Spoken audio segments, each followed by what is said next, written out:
Good Shabbos, everyone. So yesterday, I returned from Israel, and I participated on an FID mission to Israel.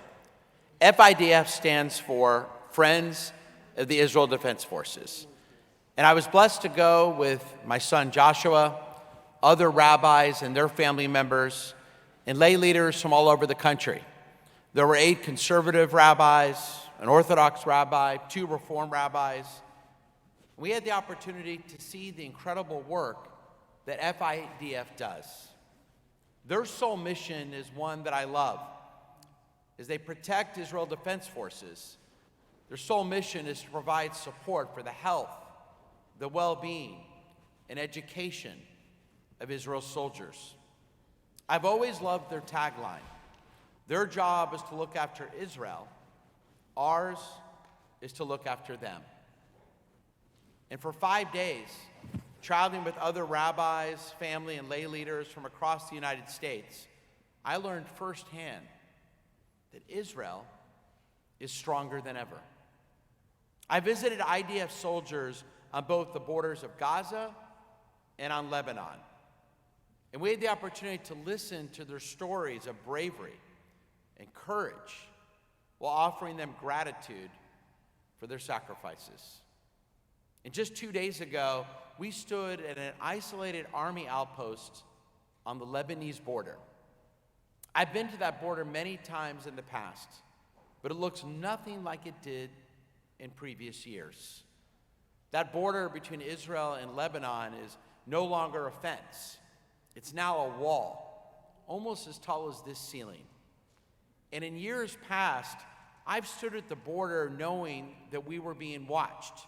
Sometimes you could actually see Hezbollah terrorists looking at you from amongst the villages and their own outposts.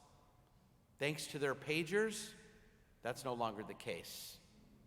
In previous years, there would be Shia villages, 35 of them on the other side of Lebanon and in Syria, infiltrated by Iranian army soldiers, Hezbollah terrorists, other sympathizers bent on the destruction of Israel. Thank God those villages are no longer permitted to have Iranian soldiers there, Hezbollah terrorists. Instead, the IDF has 6 outposts in Lebanon to protect the Israeli border and to make sure that Hezbollah terrorists never fulfill their plans to invade Israel, as Hamas did on October 7th. And that IDF army outpost that I got to visit, right on the border, it's like a small city where hundreds of soldiers, male and female soldiers, live protecting the border. And everything you would need in a small village, they need too. Kitchens, places to sleep, places to eat, recreation rooms, and of course, a synagogue. And in it, I had the blessing of davening mincha, the afternoon prayer service, together with other religious soldiers before offering the traditional prayer for the Israeli soldiers. For years, I've recited this traditional prayer in Israel and other places, and of course here at Beth Yeshurun, but never before in my life has this prayer had more meaning. Because the prayer states, God, protect our soldiers from the border of Lebanon to the desert of Egypt. It was so powerful knowing that there I was at the border of Lebanon, safe, because I was surrounded by Jewish soldiers. Our prayers have come through. Last year on a trip to Poland, I stood at Auschwitz. And for too many years, no one came to save our people. But now, Israel has created one of the strongest armies in the world for the sole purpose of protecting you and me. At another stop, we learned about the advanced defense systems like Iron Dome and the new Iron Beam. You may not have heard of Iron Beam yet, but it just went online. In fact, it was used in just the last few months. And it's the first defense system in the entire world to actually use lasers to bring down enemy rockets and missiles. We had an opportunity to spend time with one of the people that invented this incredible technology, No other country in the world is even close to developing the same laser technology. I guess Margie Taylor Greene was right. There are Jewish space lasers. It's incredible. Iron Dome and Arrow 2 and Arrow 3 defensive missiles cost hundreds of thousands, if not millions of dollars to bring down incoming enemy projectiles. The lasers of Iron Beam cost less than a shekel. Just 3 weeks ago, our speaker also told us that for the first time, Israel sold its missile defense technology to another country, Germany. And now, 80 years after the Holocaust, the Jewish country is protecting Germany. In the opening chapter of our Torah portion this week, the Torah offers an all too familiar pattern. It's one that unfortunately we've seen throughout the ages, those that oppress us. And the Torah says something interesting. We read right at the beginning of the book of Shemot. The more the Egyptians oppressed the Hebrews, the more they strengthened, increased, and spread. Affliction, like it did then, has never erased our people. Back then, it did not erase the ancient Israelites, but strengthened them. And I was blessed to see the same thing happening again today in modern-day Israel. Over the last 2 years, since October 7th, something miraculous has occurred. It's like the miracles of the Bible are happening again. Instead of retreat and collapse, there's been return and growth. And throughout the country, we saw signs that Israel is not only recovered, but is thriving. We had opportunity to visit Sderot.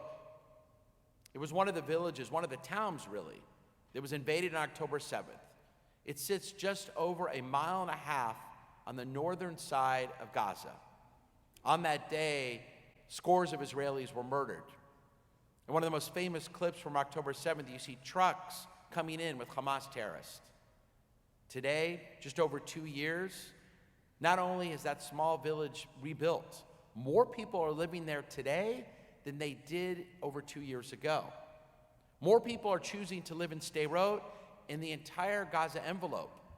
The kibbutzim are being rebuilt. New ones are being planned. Israelis now desire to live there in this extremely beautiful and now safe part of the country. And at the same time, investments and markets are breaking new records. If I would have been smart enough to invest $100 in the Tel Aviv Stock Exchange on October 9th, 2023, that same $100 today would be worth $154. And in Tel Aviv and in Jerusalem, I've never seen more building in my entire life. Buildings, offices, skyscrapers, apartments being built everywhere you see. So now Israelis joke that the new national bird is the crane. I've never seen anything like it. Israel has done it all while its army has decimated terrorist armies and at the same time devastated the regime of Iran. But my friends, know that the trip wasn't easy. It wasn't all success. The incredible, miraculous recovery that Israel has made over the last 2 years has come at a price. In the last 2 years, the sacrifices Israelis have made are extraordinary. We had the honor of meeting mothers who've lost sons, siblings who will never see their brothers again. We consoled soldiers dealing with PTSD and recited the mourner's Kaddish with the families of fallen soldiers. Just 2 days ago, on Thursday, we had lunch with a mother and 16-year-old sister of a fallen soldier. And I had the honor of sitting right next to her during lunch before she spoke. The entire time, the mother was barely holding it together, telling us about her son, the incredible life he led while he was fighting for Israel, the journal that she found after he was killed. You could see the pain on her face and of the 16-year-old younger sister who could not even speak. And just being there, listening to the story of this fallen soldier, I'd like to think we made a small difference, hugging her, thanking her, and now perpetuating the story. And wherever we went, meeting families, soldiers, we had a chance to show our appreciation, and they thanked us, reminding all of us that it's truly a partnership between those who love Israel and are Zionist here and those in Israel, that we are truly a family. But we all know that our Israeli brothers and sisters have carried an overwhelming share of the burden. More than ever, they need our support. If we don't, who else is going to support Israel right now? And know that organizations like FIDF, Brothers for Life, the Federation, JNF, Ben-Gurion University, there's so many that give us all the important opportunities to make a difference. Because organizations like FIDF offer grief support, PTSD counseling, academic scholarships, even plane tickets home for lone soldiers to see their families. And I saw how organizations like FIDF partner with Israel's medical institutions to ensure that our wounded soldiers receive world-class care and some of the best long-term rehabilitation in the entire world, reminding all of us that Israel's strength depends not only on advanced defense technologies, but more importantly, on the long-term health of the people who use them. I met soldiers, medics, civilians who are still carrying the tremendous grief and loss of the last 2 years. Their strength has not erased all the grief, and their enhanced security has not healed all of the losses. Yes, Israelis are functioning strong, but they are grieving, and they need our help. In this new year, I encourage you to go one step further. Go visit. Visit Israel. It's safe, it's secure, and they need our show of solidarity. And when we go, we show them that they're not alone, rather that we can grieve together while celebrating our recent victories. Go soon. And at one of our visits, we went to the Erez crossing. That's one of the crossings on the Gaza border that was invaded on October 7th, where scores of Israeli soldiers were murdered. And there we met the commander of the Nahal Brigade, one of the main infantry brigades. This guy is not someone you want to mess with. And he and his soldiers are now guarding much of the Gaza border. He was strong, but he was a mensch. He was not afraid to talk about the sacrifices they made, but he also has 8 children. And joked when he goes home that it's his wife who's in charge, and he's in charge of cooking for all the kids. And we talked about the tremendous sacrifices his soldiers had made, and we talked a little bit about the problems that you and I have had here, about the increase in anti-Semitism, the lies told about Israel, the hate that we see on college campuses and even in our own city of Houston. And we asked, what message should we bring back to the United States? The commander paused for just a moment and said that it's very simple. Tell them that my soldiers are guarding our home of 4,000 years. They're not defending a border. They're not protecting a government, a home. They're protecting the Jewish home, one that is measured not in decades or even centuries, but in millennia. This morning we read about the world's first anti-Semite, Pharaoh. An anti-Semite because he hated our people for no rational reason, simply because we were strengthening as a people. We were doing what we were supposed to do. We were having children, working, doing nothing wrong. But Pharaoh did not want to see it. The same is the case today.